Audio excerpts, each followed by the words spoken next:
బంగారు పండ్లు అనేటువంటి అనుదిన వర్తమాన కార్యక్రమం చూస్తున్న మీ అందరికీ ప్రభువైన యేసుక్రీస్తు వారి శ్రేష్టమైన నామంలో వందనాలు శుభములు తెలియచేసుకుంటూ ఉన్నాను. ఈరోజు మన ధ్యాన అంశము ఒక క్రొత్త వస్త్రము గురించి మాట్లాడుకోబోతూ ఉన్నాం. మనం ఇంకా క్రిస్మస్ వచ్చింది అంటే అందరూ క్రొత్త బట్టలు అన్నీ కూడా న్యూగా ఉండాలి అని ఎక్కువగా వస్త్రాలకు ఇంపార్టెన్స్ ఇస్తున్నటువంటి దినాలు ఇవి. పండుగ అనగానే క్రొత్త వస్త్రాలు కొనుక్కోవడంలో చాలామంది చాలా బిజీ అయిపోతూ ఉంటారు కదా. మరి ఈరోజు అలాగే కొన్ని రకాలైన వస్త్రాల గురించి మీతో మాట్లాడాలని నేను ఆశపడుతూ ఉన్నాను. మత్తయి సువార్త 22వ అధ్యాయంలో యేసుక్రీస్తు ప్రభువారు ఒక ఉపమానం చెప్తూ ఉన్నారు. అక్కడ ఒక ధనవంతుడైనటువంటి వ్యక్తి, ఇంచుమించు రాజు స్థానంలో ఉన్నవాడు, వారి ఇంట్లో విందు చేస్తూ ఉన్నప్పుడు కొంతమందిని పిలిచినప్పుడు వారందరికీ ఖాళీ లేదు రావడానికి అని చెప్పినప్పుడు ఆయన ఏం చేస్తున్నాడంటే రాజవీధుల్లోనికి వెళ్ళి అక్కడ ఉన్నటువంటి బీదవారిని, కుంటివారిని, అక్కడ ఉన్నటువంటి అంటే వాళ్ళు వర్ది పీపుల్ కారు, వాళ్ళంతా అంటే ధనవంతుడైన రాజుకు సరితూగినటువంటి వారు కానప్పటికీ పిలువబడిన వారు రాలేదు కాబట్టి ఇటువంటి వారందరినీ తీసుకొచ్చి భోజనశాలకు తీసుకొచ్చి ఆ విందు భోజనాన్ని వారందరికీ వడ్డించమని రాజు ఆజ్ఞాపించినప్పుడు అనేక మంది అటువంటి వారు వచ్చి విందుశాలలో చేరతారు. అయితే వారందరి ఒంటి మీద పెండ్లి వస్త్రాలు అనేటువంటివి వస్త్రాలు ఉన్నాయి. ఒకడు మాత్రం పెండ్లి వస్త్రాలు లేకుండానే లోపలికి వచ్చాడు. అంటే రాజవీధుల్లో ఉన్నవాళ్ళు పేదవారు, బీదవారు, వాళ్ళు కొనుక్కుని వేసుకున్నవి కాదు. అక్కడ రాజు విందుకి వచ్చేటప్పుడే బయటే ఆ వస్త్రాలు ఉచితంగా ఇస్తారు. ఆ వస్త్రాలు ధరించే లోపల విందుకి అటెండ్ అవ్వాలి వాళ్ళు. అలాంటి సందర్భంలో అందరూ ఆ వస్త్రాలు ధరించి ఉన్నారు, కానీ ఒకడు మాత్రం ఆ వస్త్రం ధరించకుండా తినడానికి మాత్రం లోపలికి విందుకి వచ్చేసాడు. ఆ సందర్భం అది. అప్పుడు యజమానుడు చూసి, ఆ రాజు చూసి ఏమంటున్నాడంటే, స్నేహితుడా, నీవు పెండ్లి వస్త్రాలు లేకుండానే లోపలికి వచ్చేసావు. నీ యొక్క వస్త్రాల సంగతి ఏంటి? నీవు ఆ యొక్క ఇవ్వబడినటువంటి వస్త్రాలని ధరింపకుండా, విలువైన వస్త్రాలు నీ ఒంటి మీద లేకుండా నీవు ఊరకనే వచ్చేసావు అని అడిగినప్పుడు వాడు ఏ సమాధానమో చెప్పట్లేదు, మౌనంగా ఉన్నాడు వాడు.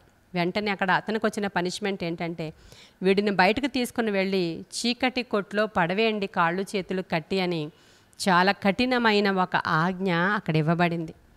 అంటే వస్త్రాలు, క్రొత్త వస్త్రాలు అతని ఒంటి మీద లేకపోతే, ఏర్పరచబడిన వస్త్రాలు వాడి మీద లేకపోతే వెంటనే వాడికి వచ్చిన పనిష్మెంట్ ఏంటో చూడండి మీరు.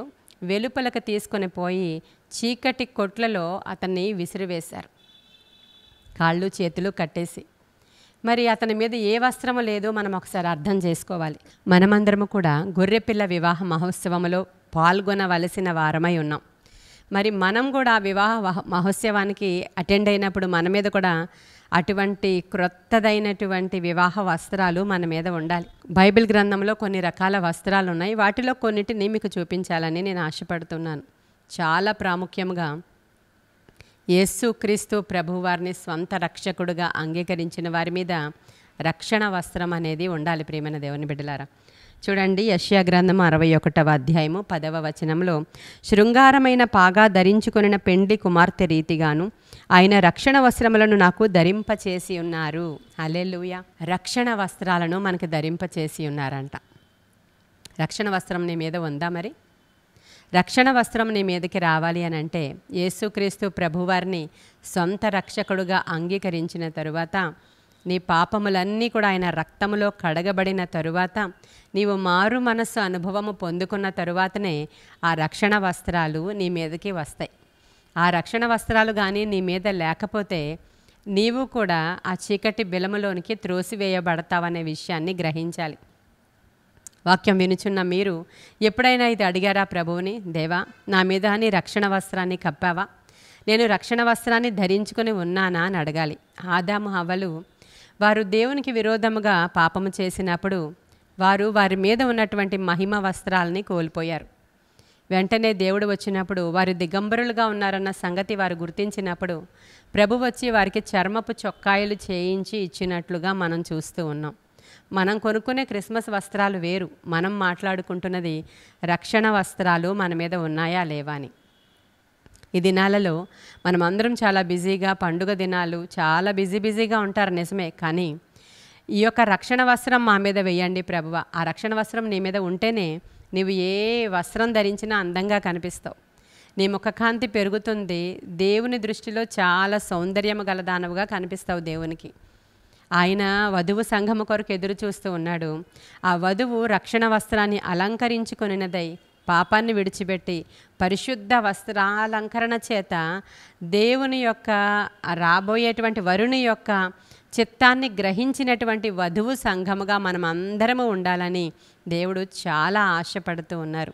మరి నిత్యరాజ్యానికి మనం వెళ్ళాలంటే, ఆ యొక్క అగ్నిగుండములో నుంచి మనం తప్పించుకోవాలంటే, ఆ చీకటి బిలములోనికి మనం వెళ్లకుండా ఉండాలంటే మన మీద ఆ రక్షణ వస్త్రాలు ఉండడం చాలా అవసరం. హెబ్రీయులకు రాసిన పత్రిక 2వ అధ్యాయము 4వ వచనంలో చూస్తే, ఇంత గొప్ప రక్షణను గూర్చి నిర్లక్ష్యము చేసిన ఎడల రాబోవు ఉగ్రత నుంచి మీరు ఎలా తప్పించుకుంటారు అనేటువంటి మాట ఉంటుంది.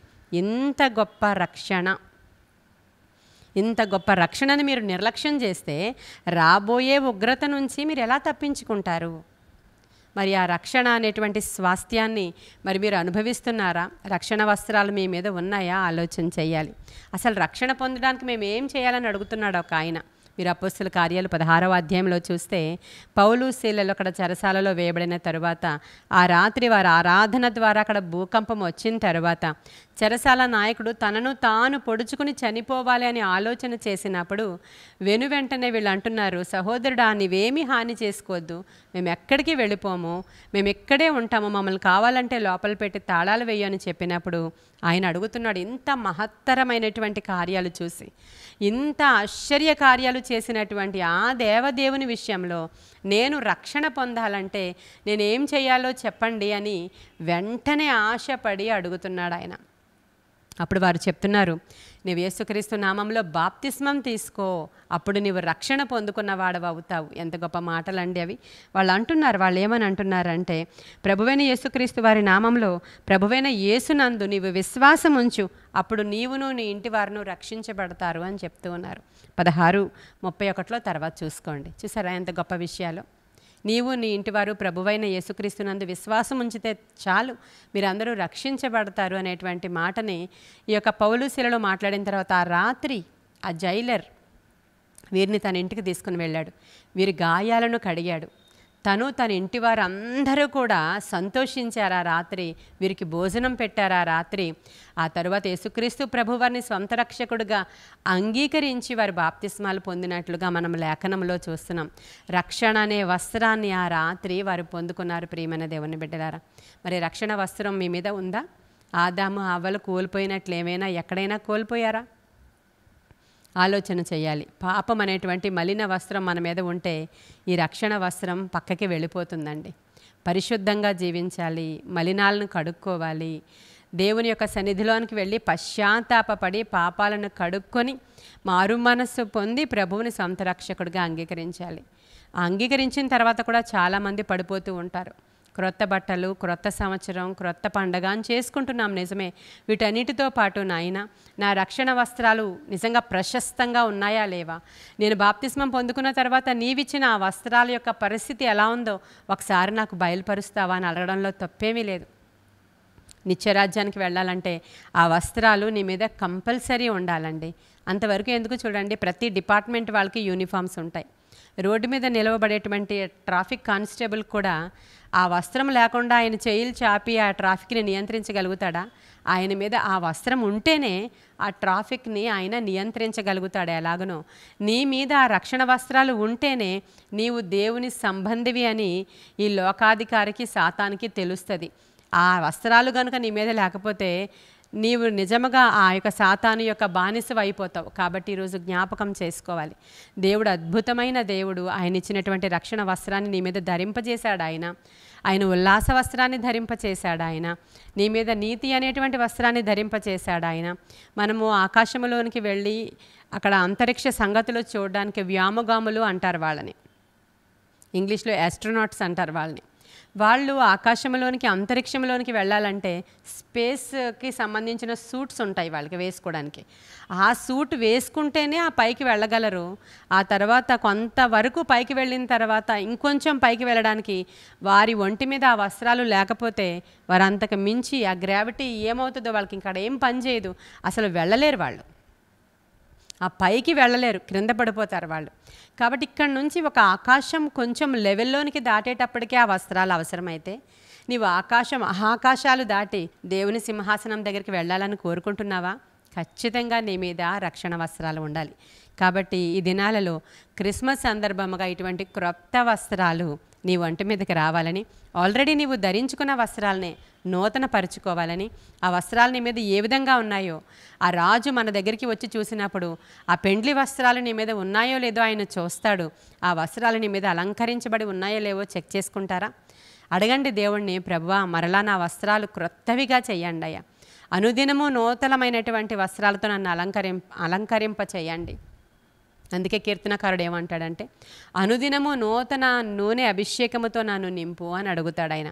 నూతన వాత్సల్యము నాకు రోజు కూడా పుడుతుంది అంటాడు ఒక ఆయన. కాబట్టి నూతనమైనటువంటి ఆశీర్వాదాలతో మీరు నింపబడాలని, నిజముగా ఈ పండుగ దినాలలో మీరు అందరూ సంతోషించాలని, దేవుని యందు ఆనందించాలని, నిజమైనటువంటి రక్షకుడి యొక్క రాక యొక్క పరమార్థాన్ని తెలుసుకున్న వాళ్ళముగా జీవించాలని, అటువంటి కృప మీ గృహాలలోనికి రావాలని, మీ గృహం మీద ఇటువంటి రక్షణ వస్త్రము కప్పబడాలని ఈ కొన్ని మాటలు దేవుడు మన వినికిడిలో దీవించునుగాక.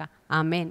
ప్రార్థన చేసుకుందాం. మహాపరిశుద్ధుడైన తండ్రి, మహోన్నతుడైన దేవ, నిత్య నివాసి సత్యస్వరూపినికి వందనాలయ్య. వినుచున్న వారందరి జీవితాల్లో కూడా ప్రశస్త వస్త్రాలతో నీ బిడ్డలను అలంకరించండి, దీవించండి, ఆశీర్వదించండి. రక్షణ అనేటువంటి స్వాస్థ్యాన్ని పొందిన వారందరూ రక్షణ అనే వస్త్రాన్ని ధరించుకోవడానికి అవసరమైన కృప ఇవ్వండి.